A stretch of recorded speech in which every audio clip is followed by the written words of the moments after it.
Hello.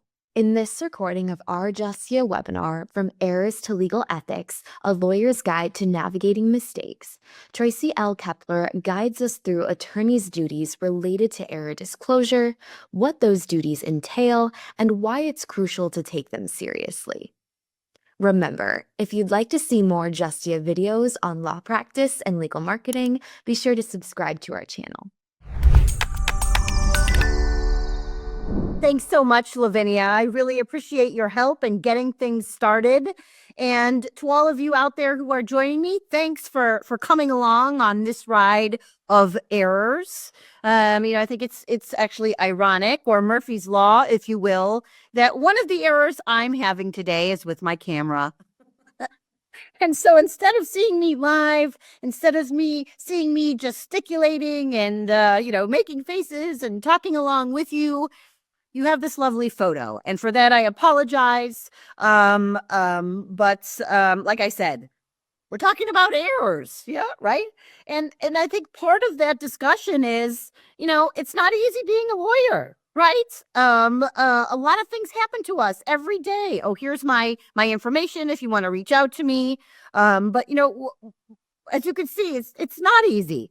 We have IT issues. We face all kinds of rigid deadlines. Our calendars are packed. We work long hours. Not to mention, our clients. Sometimes they're stubborn. Sometimes they're unforgiving. Sometimes they demand 110% of our attention, and they're expecting 5-star work at 2-star prices. Not to mention, we'd like to have some semblance of a personal life. Our families, our kids, our parents, our relatives, our friends, plus our side hustles. One of the things that Lavinia didn't mention is I'm also an adjunct professor. I talk about these things, but it's hard to keep all of these things together, right? Without making a mistake. We're only human. And I think even the most skilled and seasoned among us will inevitably, at some point in their lives, to some degree, make a mistake. And unfortunately for us, a mistake can damage our case. It might threaten our relationship with the client. It might even threaten our position within the firm or our solo practice. But the problem here is, and what we're going to be talking about for the next hour, is the effects, right? Failing to respond appropriately to a mistake can jeopardize your license and your career. And hopefully at the end of this program, you'll understand your duties about error disclosure, what those duties actually require, and why it's important to take them very, very seriously. So I don't want to give you a history lesson here, but I think some going back to the past is important when we talk about the foundation of the duty to disclose. Right? And what we're talking about is, if we commit a material error, and we'll talk about materiality in a moment, we must inform the client of that error. And the duty really is as old as the profession itself. And it traces its origins all the way back to our role as a fiduciary.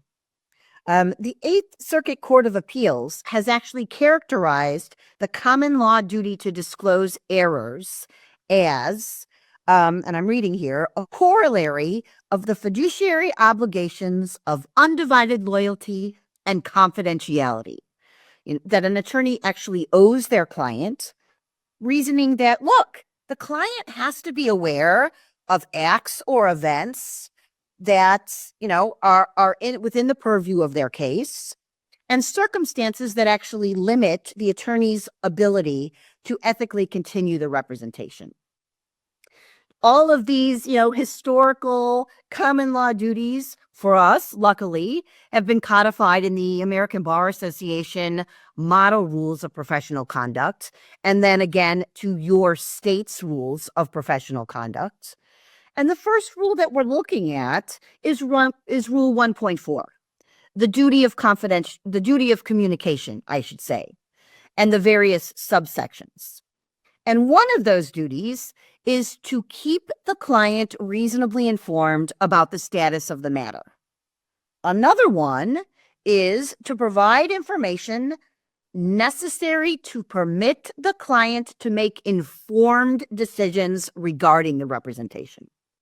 So clearly, I think those definitions or that black law language includes any serious enough error that you would make, similar to any other adverse development that happens in the case, right? This claim is barred. This motion to dismiss, wasn't successful, whatever it is. Another rule that we talk about with our foundation of duty to disclose is a conflict rule, right? 1.7A2 specifically is what I'm talking about. It concerns, conflicts with clients, with current clients, and it provides an additional basis for this duty to disclose the error. 1.7A2 is a materiality one, right? Where there's a significant risk that your services are going to be limited by your own personal interests, your interest to a third party or to another client. For us, the relevant portion of that is materially limited by my own interests, right?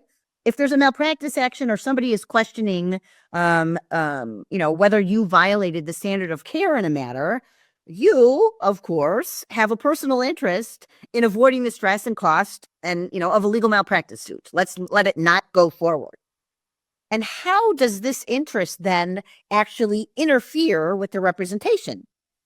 And one would think that, the attorney's motivation to minimize the consequences or the potential consequences of the error and still achieve the best possible result for the client would only benefit the client, right? And I think if we look at it at first glance, yeah, okay, sure. The interest of the attorney and the client are still aligned. But unfortunately, in my experience, and for most cases, this is really seldom the case. Unfortunately for us, the attorney is now fixated on avoiding that liability, avoiding that malpractice claim, and might be tempted to highlight certain legal or factual theories that remain unaffected by the error. Or maybe they, recommend a speedy settlement to prevent the error's exposure. Or maybe they even steer the client toward, separate litigation, different litigation, to surpass a previously bungled case or an error. So I think, when the error is serious enough, the attorney is going to have to withdraw or seek a conflict of interest waiver, which we're going to talk about later.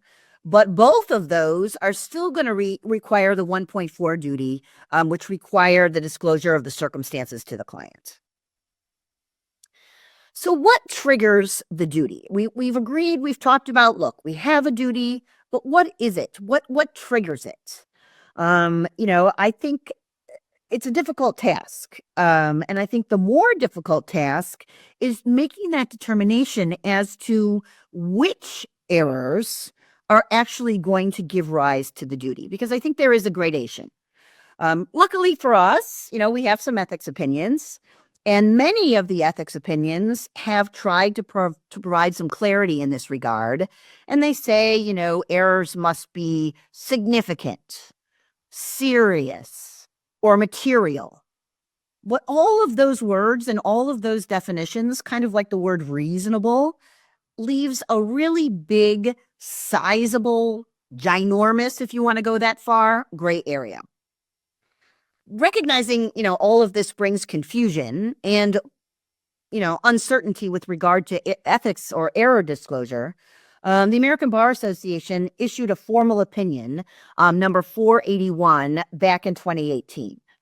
And in that opinion, the ABA explained that an attorney has to disclose material errors to the client. And they went on to define what material is, and they said it is one that a disinterested lawyer would consider, and I'm in quotes, reasonably likely to harm or prejudice a client, or cause a client to consider terminating the representation even in the absence of harm or prejudice.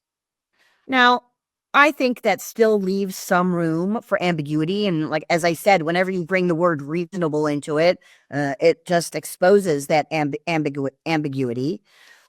And determining which errors have to be disclosed is always really going to be a judgment call to a certain extent. But when you begin connecting the dots, with the ABA opinion, various states' opinions, there really is a roadmap that starts to appear that can guide you through the process. So let's talk about the process. Before I have to disclose, what am I asking myself? What do I need to consider? And the first step is, hey, did I make a mistake at all? Is there actually an error? And let's be honest, not every adverse development in a case constitutes attorney error. This is true even where the adverse development was based on a decision made by the attorney. Hindsight is always 20/20. An attorney could be acting reasonably, zealously, but ultimately unsuccessfully, hasn't necessarily made a mistake, even where a more effective strategy becomes, evident later in the case. There's a great Colorado Bar opinion, a Colorado Bar Association opinion. It's Ethics Opinion 113. And they say, look, missing a non-jurisdictional deadline, a potentially fruitful area of discovery, or a theory of liability or defense may, upon discovery, prompt regretful frustration, but not an ethical duty to disclose to the client. And all kinds of things happen in the case. Clients impose budgetary constraints. There are areas of the law that are unsettled. You have no idea how the judge is going to react or respond. There are a whole host of other factors that contribute to an unsuccessful but entirely defensible, action or omission by an attorney. And so what we have to discern is, where a development is itself significant, the attorney has a duty to inform that it has occurred, right?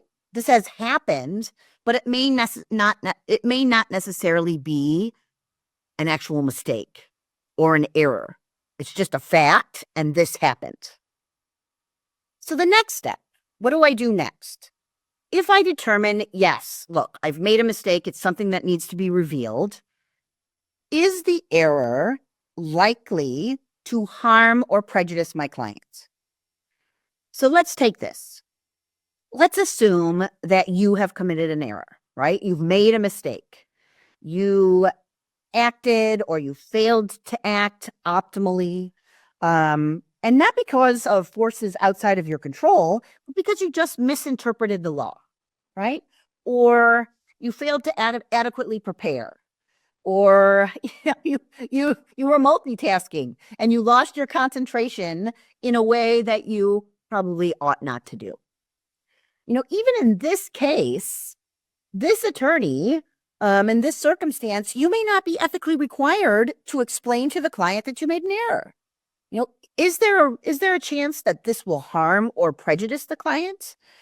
Maybe it is, a claim that you filed that was duplicative, or you lost a defendant, and it's really not going to carry any meaningful consequences for the client, right? It's neither here nor there. It's water under the bridge. Or maybe the error can be quickly and easily corrected in a proceeding. Hopefully we all know about Federal Rule of Civil Procedure 6B that permits blown deadlines to be extended upon a reasonable showing of excusable neglect. That might be possible. Maybe I can correct the error. And under these types of circumstances, where there is an immediately available avenue to correct the error without substantial delay or added expense for the clients, maybe you can do so, right? And do so before disclosing to the client that you've made the error. It can be quickly fixed. It's not a big deal. The problem is making that determination as to whether the corrective measures are quick and easy enough, right? That's really a judgment call. How much extra time is going to be required? What are the odds that those measures are going to be successful or they're going to fail? And also sometimes some errors, like, I don't know, typographical errors or citation area errors are really so insignificant that they're unlikely to cause harm even without any corrective measures. And those are the ones, that aren't going to bring harm or prejudice and that can probably be ignored. I think it really is important to note at this point, the analysis of whether an error is going to harm the client differs from the analysis of whether the client would have a viable legal malpractice claim, right? Let's look at another scenario so I can show you how this plays out. Here's a scenario where the client retained you to pursue litigation, but truly, in looking at the case, you had a good faith basis for going forward, but truly, there was only the slightest chance that this client was going to prevail. And if you failed to timely file the complaint, right, you blew the statute of limitations and the case was dismissed, you couldn't then cite the weakness in the case, right, the weakness in the claims, no matter how glaring, in the underlying case, as the reason to avoid informing your client of the error, right? You still have to tell them, look, I blew the deadline. Flaws in the underlying case are going to affect or inform the viability of any potential legal malpractice claim should the client bring one. But truly, the client's goals, in essence, were hindered by your failure to timely file. And so your ethical obligations, your ethical duty to communicate this error remains the same, right? Sort of the crib note way of looking at this is your decision and your duty to tell the client of the error doesn't necessarily hinge, on your back of the envelope analysis of whether the client or their matter has satisfied every legal element of a legal malpractice cause of action. Two separate things, a separate determination. So what is the last thing that we need to look at? What is the final prong of this, error disclosure examination? And that is, even if the error is unlikely to cause harm, might it motivate your client to terminate the representation, to fire you, right? Is that going to be part of the examination? And luckily for us, we can go back to the rules. We can go back to 117. We can look at it. And we can also look at ABA Opinion 481. And ABA Opinion 481 talks about an error that would cause a client to consider terminating the representation irrespective of harm or prejudice. And what they say is, these types of errors may cause a reasonable client to lose confidence in the lawyer's ability to perform the representation competently, diligently, or loyally, despite the absence of clear harm. It's kind of a catch-all, right? I think it's really hard to imagine an error that would undermine a reasonable client's confidence in their attorney, but then also pose absolutely no, possibility of risk or harm or prejudice. But maybe, perhaps, it is possible that a client stressed the importance of timing to their attorney, and the attorney's error, while causing only a minimal delay, might call into question for the client whether that attorney can act promptly at later points, on down the line. Or maybe the attorney's error wasn't a timeliness one. Maybe it was one that actually resulted in added expenses or fees. And in that case, when you're dealing with the money, right, even if the amount is minor or you agree to cover the added expense, and especially cost, conscious, penny-pinching client might worry about your ability to get the desired results, to meet their objectives, while also respecting their, limited financial needs. I think most of the errors that we're talking about and most of the errors or mistakes that we see will really fall into both categories, or they're not going to fall into any. So now we know we have a duty to disclose. We know what types of errors and mistakes we have to disclose, but to whom? Who are we telling these things to? And most of the time, I think your error is going to become apparent during the representation or, not long after it took place. There are situations, though, where you discover the error long after the representation ended. You might be rattling through some file or looking at documents, in your database, and you find a drafting mistake. You're using an old document, a previously drafted document, as a template for a new client. Or maybe it's a situation where a former client calls you, inquires about some, I don't know, unanticipated tax obligation on an unsatisfied lien on their property, and you look at it and you're like, oh, are you, in those scenarios, right? Somebody who uncovers a mistake after the fact, are you obligated to inform your former clients that you've made an error? And according to the American Bar Association, the answer is simply no, right? Prior to that opinion I've been talking about, the opinion 481, whether the duty to disclose an error extended to these former clients wasn't entirely clear. Certainly we owe duties to former clients in other contexts, right? These obligations we've been talking about, these obligations of loyalty, confidentiality, continue on beyond the end of the representation. And these duties are codified in, 1.9, the former client rule, which prohibits an attorney from taking on new matters which would conflict with the interests of a former client, confidential information, or using that information to the disadvantage of that client. Another rule, the termination withdrawal rule 1.16 requires attorneys to protect the client's interests. And, immediately after the representation, you provide, you're giving reasonable notice, transferring the file, giving back fees. However, these rules that we talked about, the 1.4 and the 1.7, the current client, those only relate, as I said, to that current client.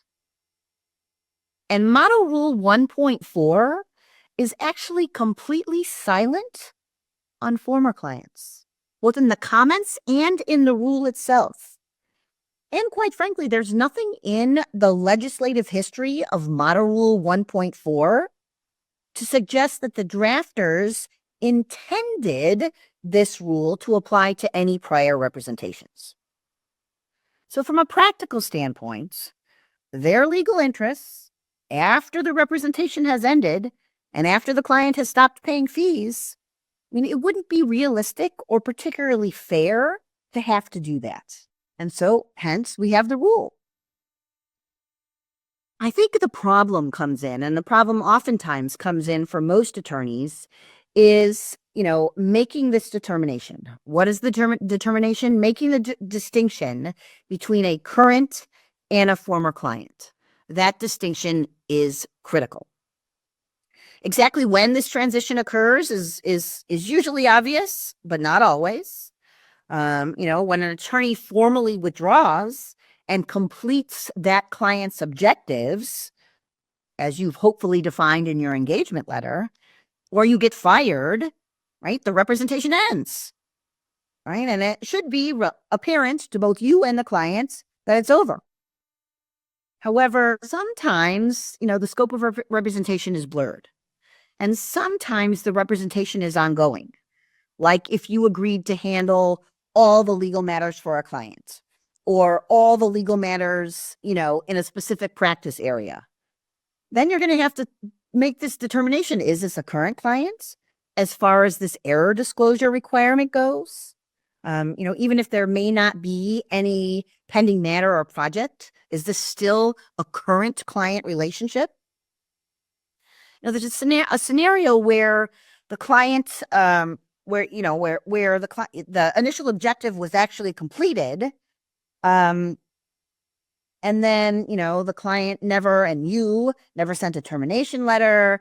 There was no correspondence, confirming the representation was over. The client never reached out to you. That may be a different scenario. It might not be as clear cut.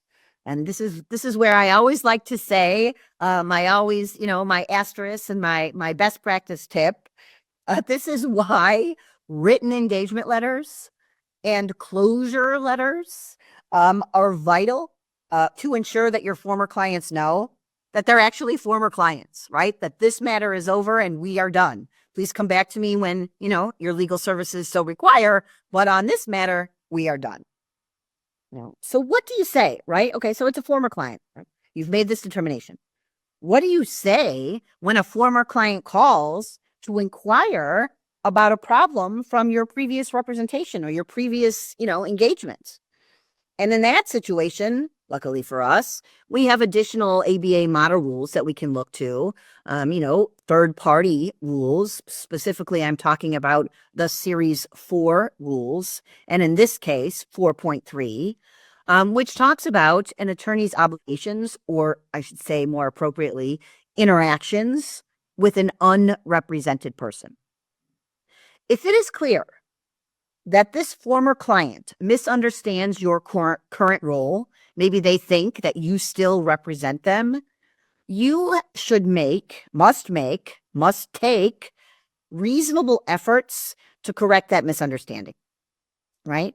Particularly, in light of the potential conflict, if there is in fact an error, you cannot provide your former client with any legal advice other than, look, you need to secure counsel. You need to talk to independent counsel about your legal rights going forward.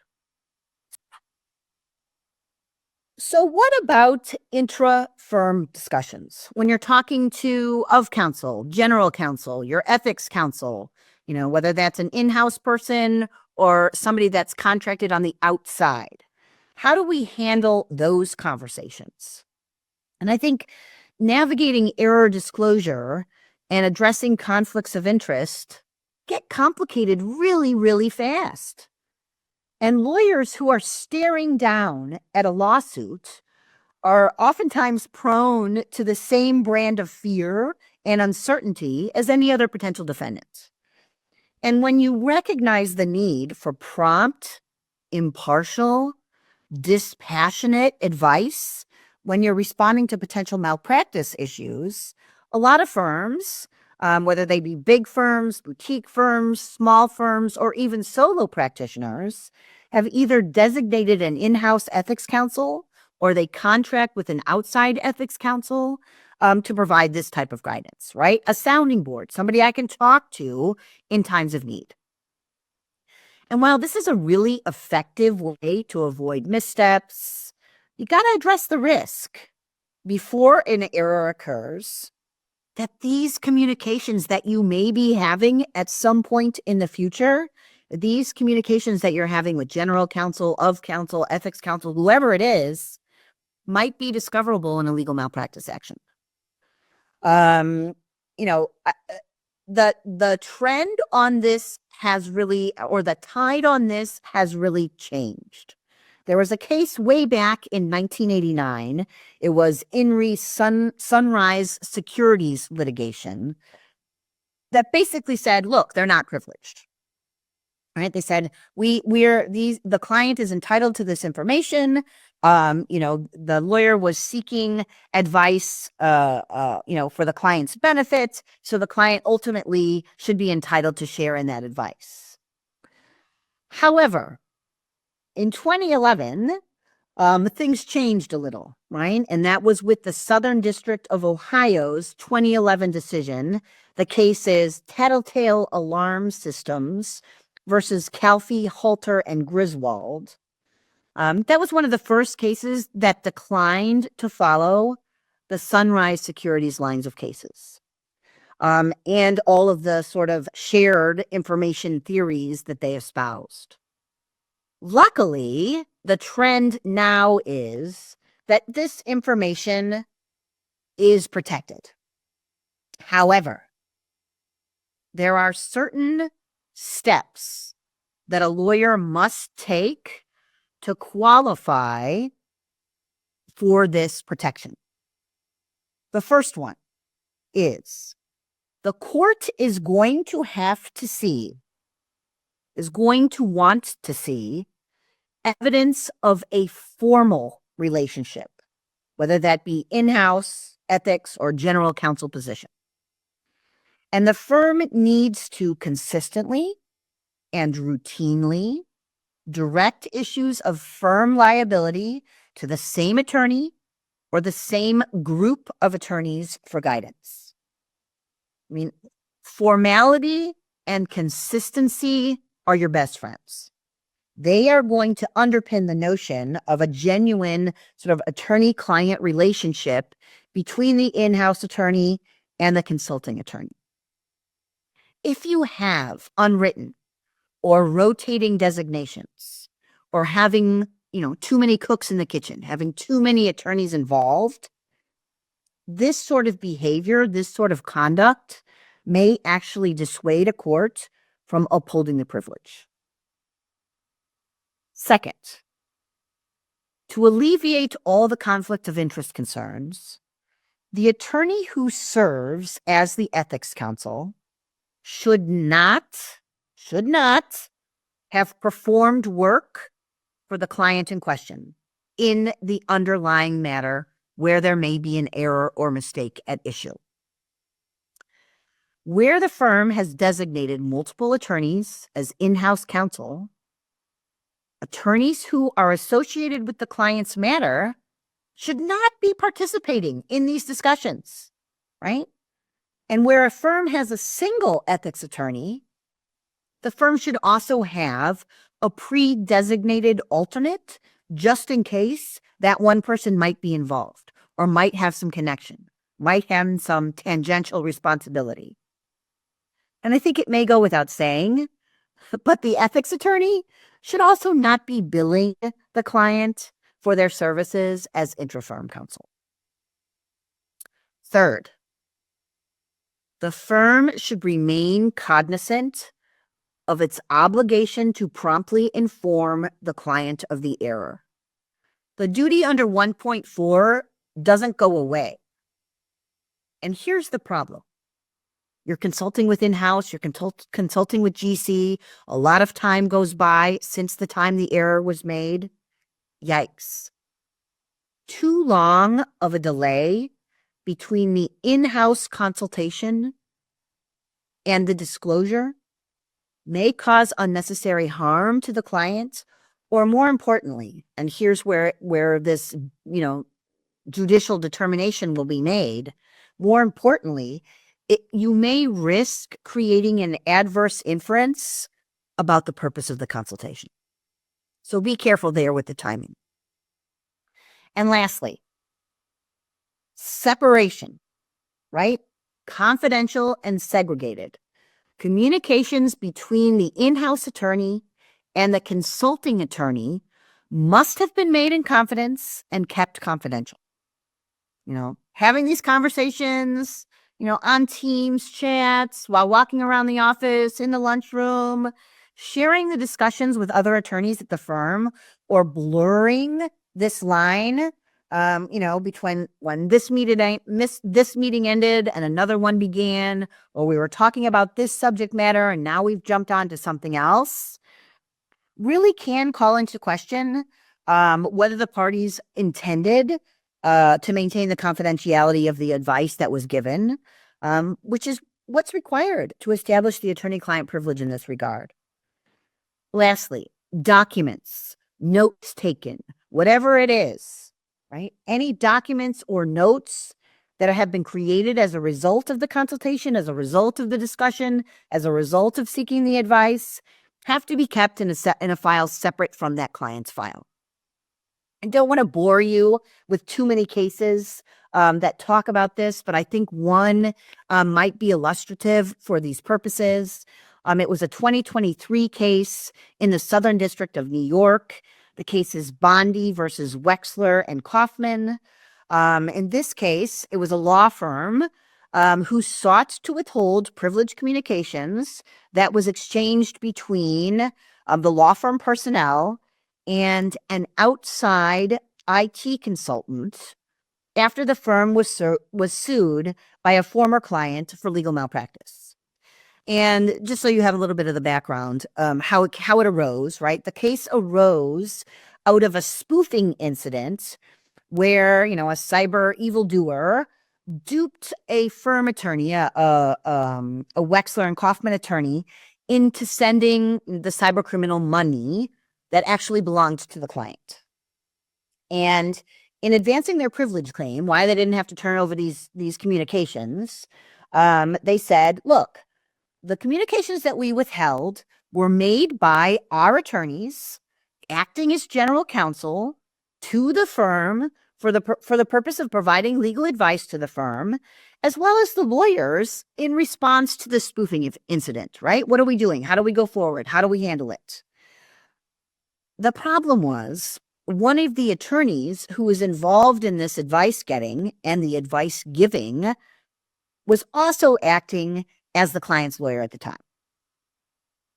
So the judge concluded, right, that the defendants the firm hadn't sustained their burden to demonstrate that the firm's lawyers who, to whom they went to seek the advice were acting as general counsel in connection with their communication, and she actually ordered the communications produced. So even after, right, they didn't want to produce it, plaintiffs filed a motion to compel. The firm again sought to defend the privilege claims this time, and they said, no, we really did assume the role of general counsel. And, the whole purpose was the issue of malpractice. We were going to report to our insurer. And so they submitted 10 individual, or 10, I should say, of the challenged communications for an in-camera review. The court went on to say, look, no, it still loses. You still don't win. And here's why, right? You, law firm, you have not substantiated your claim that the withheld communications involved the provision of legal advice to the firm, right? As opposed to actions undertaken on behalf of the client to get the money back.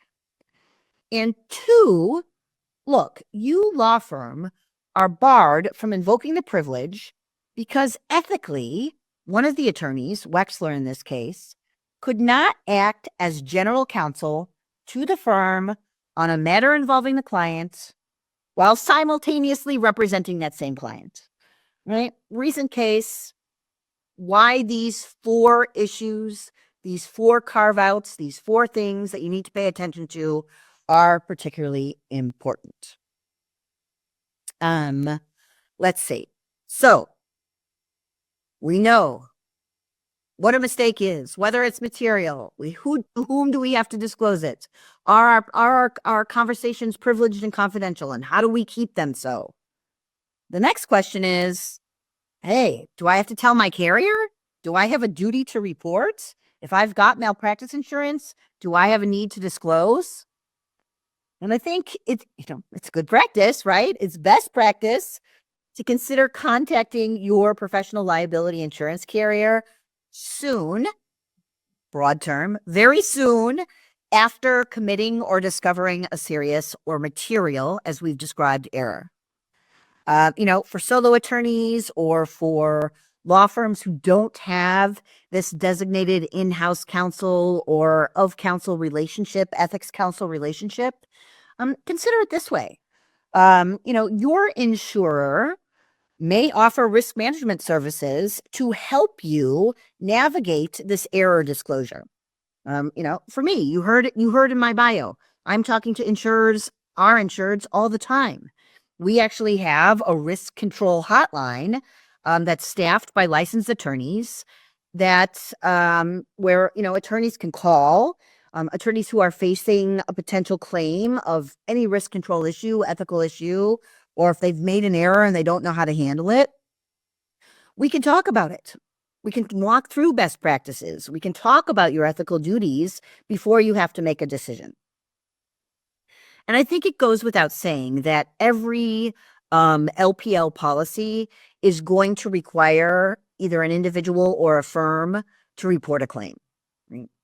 The definition of claim will include the service of a malpractice complaint, but also any demand for money or services arising out of the error or omission.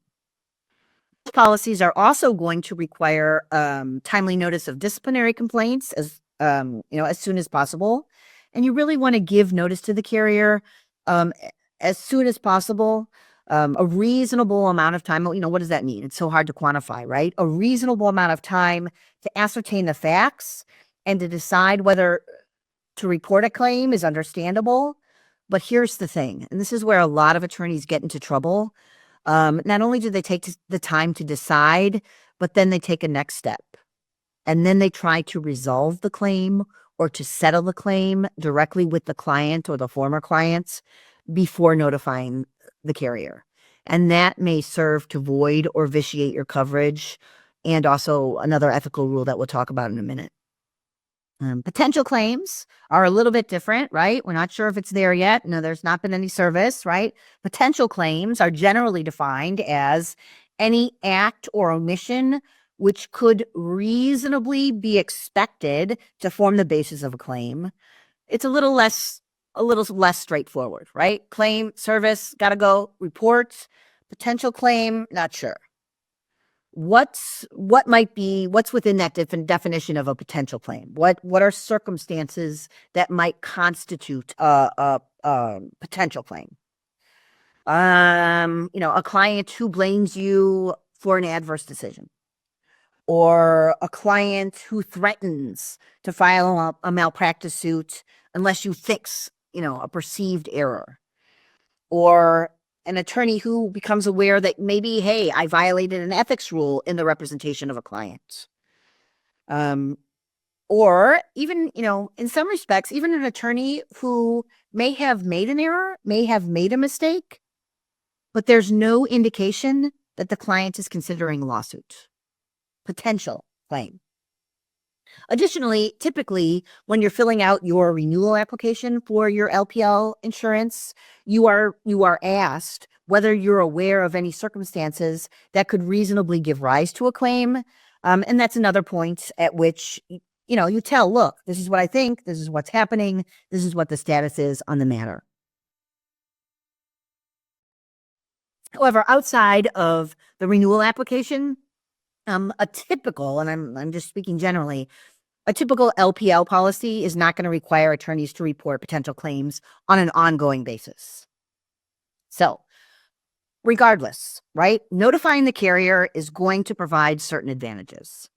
Early notice is going to preempt the policy's notice requirement should a potential claim develop into an actual claim. And the carrier may actually provide risk control or pre-claim assistance to help mitigate the claim, or even better, to prevent one from occurring. In addition, a potential claim that doesn't turn out to be an actual claim and doesn't result in any legal expenses or indemnity for the insurer isn't going to cause your premiums to rise. It really is like water under the bridge, right? The potential claim, nothing happens, a period of time goes by, 30, 60, 90 days, 6 months, whatever. The file gets closed and it's over. As far as confidentiality, there is no independent insurer privilege in most jurisdictions. However, the general rule is that communications pertaining to the insured's potential liability covered under policy is protected because it's considered part of the joint legal defense to a claim. I mean, whoever your insurance carrier is, if you have one, certainly has an interest in encouraging you and your firm to report claims, because the sooner we know about it, or the sooner they know about it, it's easier to deal with it, right? When you see the smoke, it's easier to put out the fire as opposed to when it, becomes this full raging inferno. So you should really feel confident contacting your carrier, at least, for the very least, just to understand what your options are. And here's the hardest part, I think. Not only the discussion, but what to say to the client. You've decided, look, the error is material. I have an obligation to disclose. But what do I have to say? How much do I have to say? And I, for those of you who are more seasoned and may get this reference, I go back to the Dragnet days of just the facts, man. This is what happened. This is what it means to you. Right? You have to inform the client of the factual circumstances surrounding the error and the consequences to their legal position, right? What happened? Why does it matter to you? The client may not appreciate, the significance of even a straightforward error. They don't know what, I blew the statute of limitations means. So you have to, take care to explain the situation thoroughly and in a way that the client is going to be able to understand. Second, if there's something you can do, right? There are some remedial measures. Talk about it with the client. Can the error be fixed? And is the attorney willing and able to do it? It may be that there's nothing that can be done, right? We're finished. It's over. I've made the error. Here you go. And even where a remedy does exist, even if you can fix it, I think you still have to be realistic about the client's chances for success and inform them of another option, right? Terminating the relationship and attempting to salvage the case with a different counsel. And here's the tough part. And it's the tough part for attorneys because most of us went into this profession because it's a helping profession. We wanted to help people. And, we want to continue to help even when there's an error. In fact, more so when we've made an error. We want to do whatever we can to fix it. But that's where you have to pull back the reins. That's where you have to, put on the brakes. Here's the issue. You have to address the elephant in the room, your own malpractice liability. And this is where it becomes tricky because you start wanting to opine. You start wanting to say things like, you really never had a claim anyway. This wasn't really valuable. You weren't going to win. We could never find an expert to testify to this. All these other things, right? Here's the problem. In light of the glaring conflict of interest that exists at this point, you can't opine on the viability of the client's potential legal malpractice claim. Whether the underlying case was weak, whether there were certain extenuating circumstances, whether a legal malpractice case would be super expensive or hard for the client, you are now not in the position to offer any advice on this, any advice on the malpractice implications of your own error. However, disciplinary authorities, ethics opinions, agree that you can't sidestep the issue altogether. And you really need to be mindful of what your rules say in your home jurisdiction because it does differ. So, for example, there's a New York City Bar Association formal opinion, 1995, an oldie but a goodie, that stressed the importance of advising the client of all available options, but clarified we do not believe the word malpractice must necessarily be used. The best approach, and one of the approaches that has been championed by ethics opinions from around the country, was one that was originally proposed by the Ethics Committee of the Colorado Bar in their formal ethics opinions 113. And the language is on the slide, and you can read it. But it says, look, the lawyer should inform the client that it may be advisable to consult with an independent lawyer with respect to the potential impact of the error on the client's rights or claims. This language is going to satisfy your duty to inform the client, right? That 1.4 duty to inform the client of their potential legal malpractice claim, their potential need for independent legal counsel, while withholding any substantial legal advice about that potential claim. So what do we say? how do we tell them, right? And I think even for a seasoned attorney, this is not an easy discussion. Nobody wants to have this discussion. You're putting it off until the last possible moment. Don't, right? Rip off the Band-Aid, just make it happen. Here's the first thing I'm going to say. Unless it's impractical or inconvenient for you and the client, do it face-to-face, do it in person. In this day and age, do it Teams, Zoom, Google Meet, I don't care, whatever, so they can see you at least during a phone call. Here's why, right? You don't want to engage in a letter writing campaign or an email campaign. The client's going to have questions, right? And making the disclosure in a conversation as opposed to a one-way blast of information in a letter or an email or voicemail or even a text, this gives you the chance to explain any possible corrective strategies before they can start, Googling legal malpractice lawyers. And even if a fix isn't possible, right? It's just a conversation of, look, this is what happens. This is what it means to you. It's an opportunity for you to convey candor, a sense of accountability. And adopting this kind of conciliatory tone, owning up to your mistake, and even apologizing, which you are allowed to do, I'm sorry, can go a long way. And it often goes farther than you will think in avoiding a malpractice claim, especially in circumstances where this is a long-term client.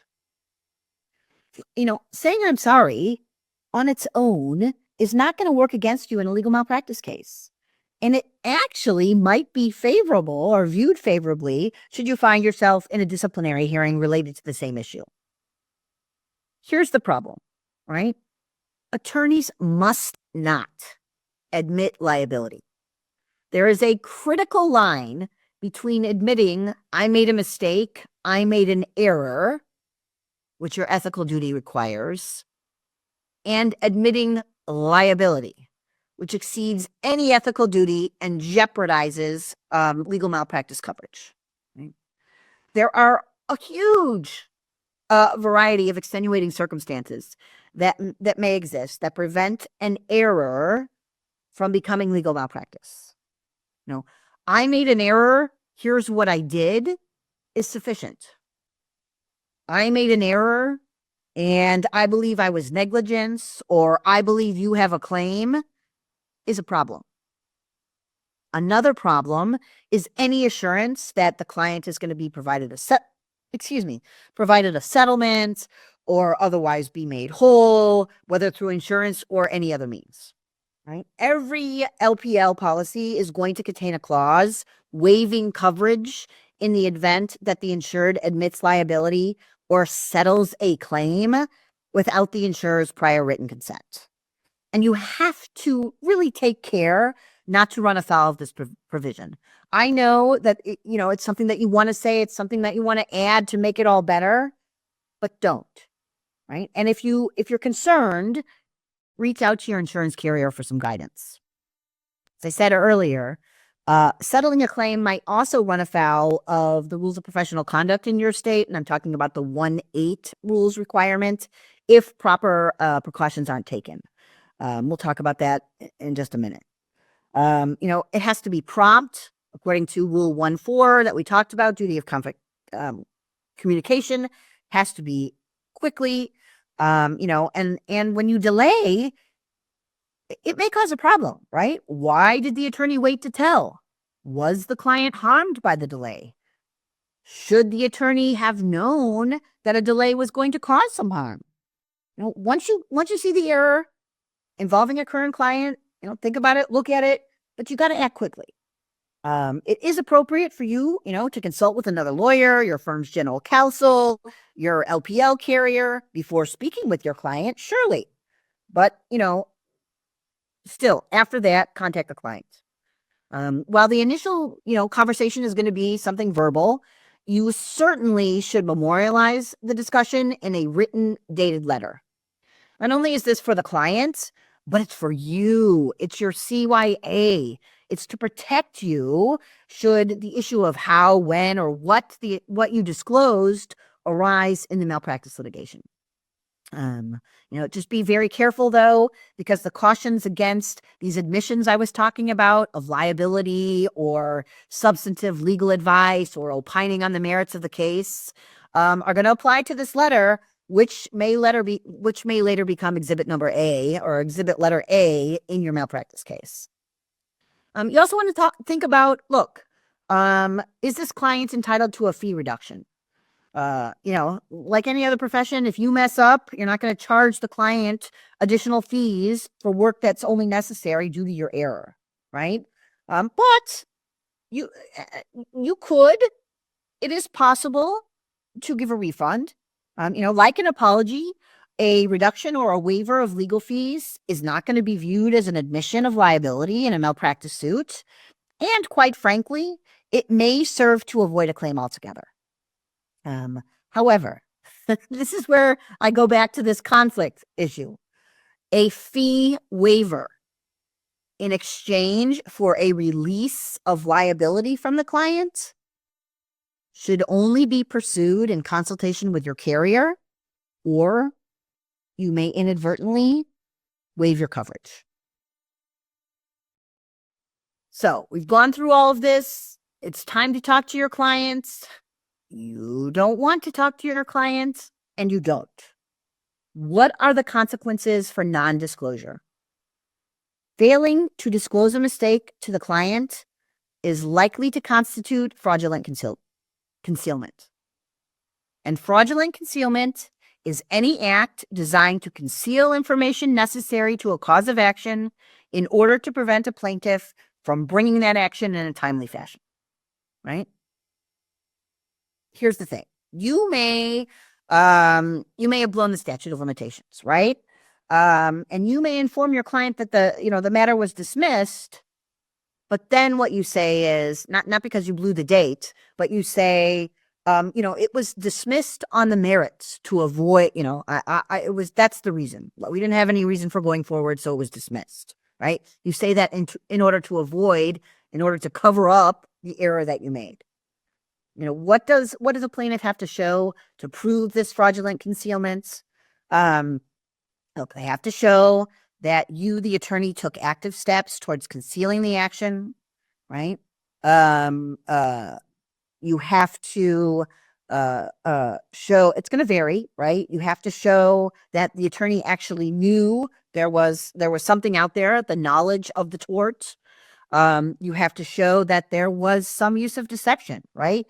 I said something, I did something, I lied about something to conceal what I did, the error I made.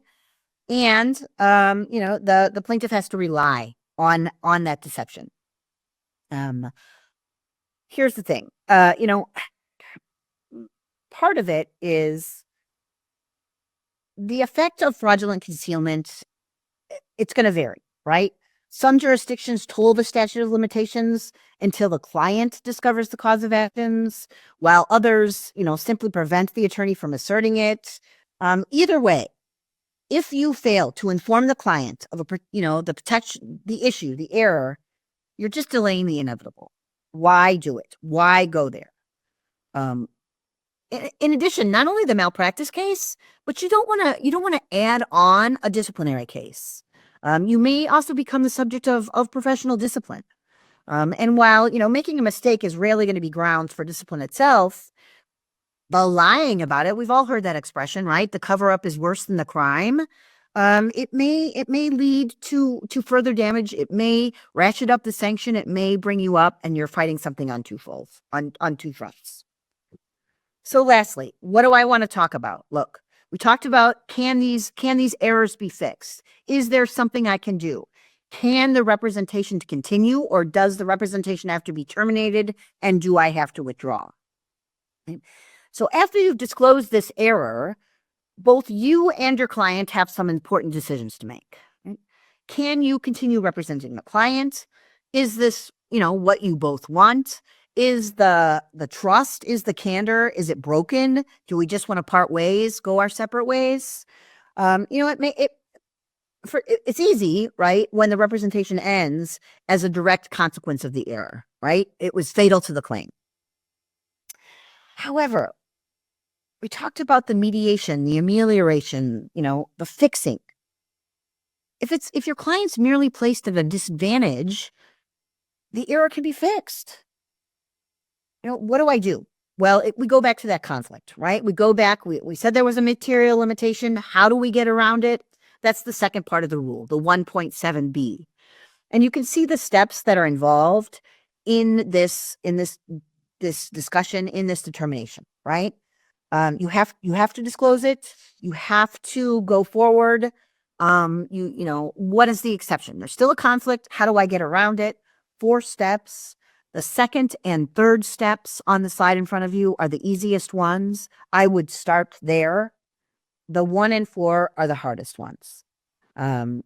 First, you have to ask, can I represent this client as effectively as I did before the error? Sometimes the relationship has become so acrimonious that there's just no way, right? But your work is going to suffer. Or maybe the error was due to your lack of experience, or you didn't know the law, and it can't be fixed, right?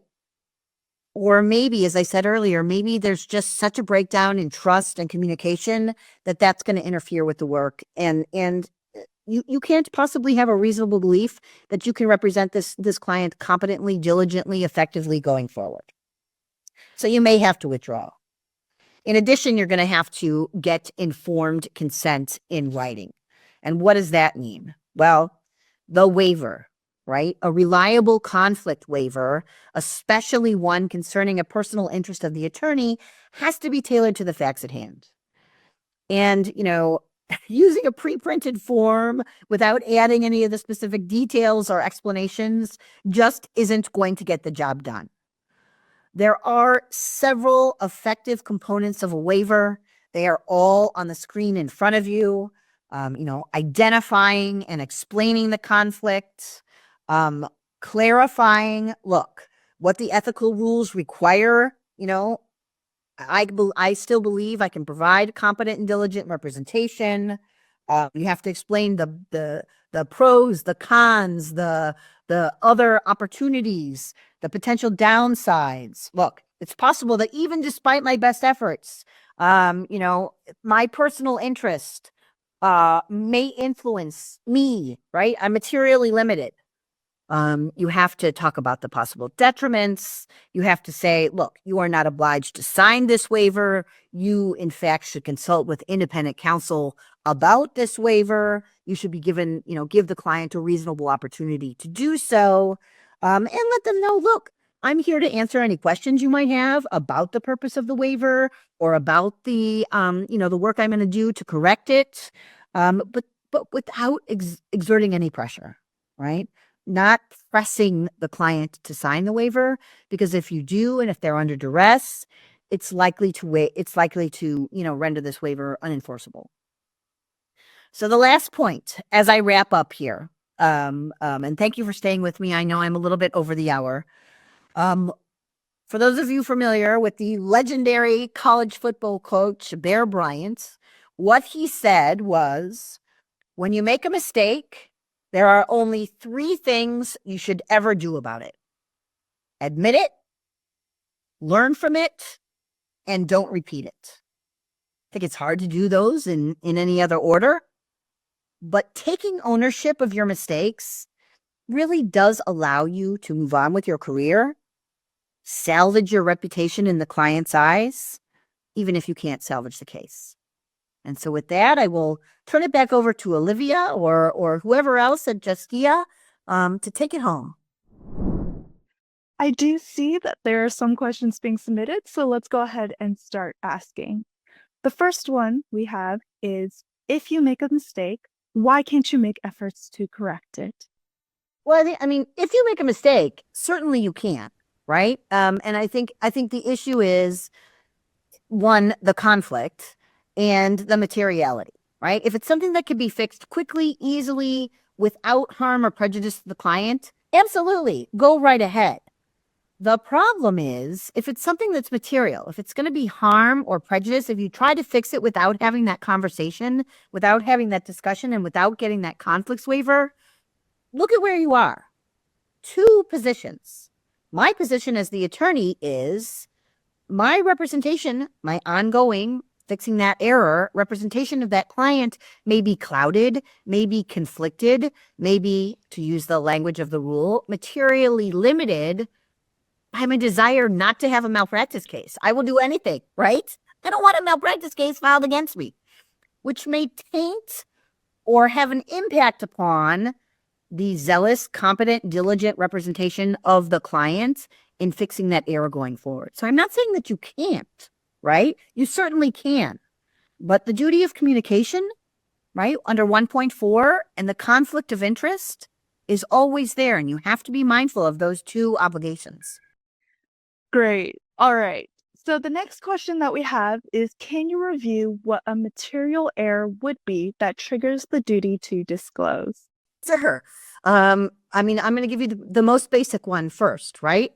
The general sense is it's one that's going to cause harm or prejudice to the client. The one that we see the most frequently and the one that leads to the most malpractice complaints is you blew the statute of limitations. Or here's another one. It's a personal injury case or some sort of tort case, and I forgot to join a municipal defendant who's actually, or a city or a town or a doctor who's actually the most responsible party. Like the claims against these other people, were neither here nor there, and I forgot to join the most important one. Or, in IP, you leave out or you put in claims that shouldn't be there, that are detrimental to whether or not you're going to be able to obtain the patent. It is ones that are substantial. Again, I hate to use the words that they use because they were so amorphous, but right, substantial, things that actually make a difference in the case, those are the material ones. All right, great. Now we do have another one. How can law firms create internal policies to ensure proper handling of errors while mitigating risks? I love that question. That's a question being proactive. Hooray, thinking about what I can put into place, how I can make, all 4 of those factors that I described, in writing, formalized in my firm. And as I said, setting it up, right? Having a team of people that are routinely consulted, that are the only people consulted, establishing that group. Whether it's one person, having another person, having 2 people, having somebody if that person's out, but making sure it's consistent, making sure that it's segregated, not only the people, also representing the client at issue, but the stuff, the documents, any notes, memoranda, separate from the client file, right? Always going to that purpose, and for the purpose, making sure that it's not, as I said, the blurring of the lines. I'm going to that person for this specific conversation, and that's it. This conversation is over. Not, and now we're having for lunch, or what about this client matter? Just this one thing. I think abiding by those 4 characteristics that have been set out, quite frankly. And if this person is interested and wants to contact me offline, I will give them, the history of cases that talk about this trend, what has been shown from a case-based, facts and circumstances, case-based evaluation to be effective in preserving this attorney-client privilege when talking to in-house counsel about the error. All right. Now, I do know we got a lot of very fantastic questions, but we only have time for one more. So I'm going to ask one last question. Are there circumstances where disclosing an error could be considered a breach of attorney-client confidentiality? That's an interesting question. And I say interesting because it's something that I need to think about. And I would have to think about the circumstance because, there are all kinds of permissive disclosures that are allowed by 1.6b, particularly when you're defending yourself in a litigation, when a mistake is made, when an error has been made. And there are particular circumstances that are carved out, exceptions, based on the relationship. And I wish you know what, I My off the cuff answer is my favorite answer. And I hate to do this to this person who answered this question, but it depends. Separate and apart from this, but it's a little more nuanced question than I think we have time for. Now, again, as I mentioned at the beginning of today's presentation, for all the lawyers here today, I'd like to remind you about the benefits of Justia Connect Pro membership. With the Pro membership, you can enjoy a variety of perks for your practice, such as access to the AI-powered Justia chats, an enhanced directory profile featuring a Pro badge and free of competitor ads, the opportunity to, again, earn CLE credit by watching select live or on-demand webinars, $200 off of select Justia marketing solutions, and more. If you are interested to learn more or upgrade today, go to pro.justia.com and have a wonderful rest of your day. Thanks for watching. We hope you enjoyed this video, and if you did enjoy it, please click the like button and subscribe to our channel for more videos on law practice and legal marketing. See you in our next clip.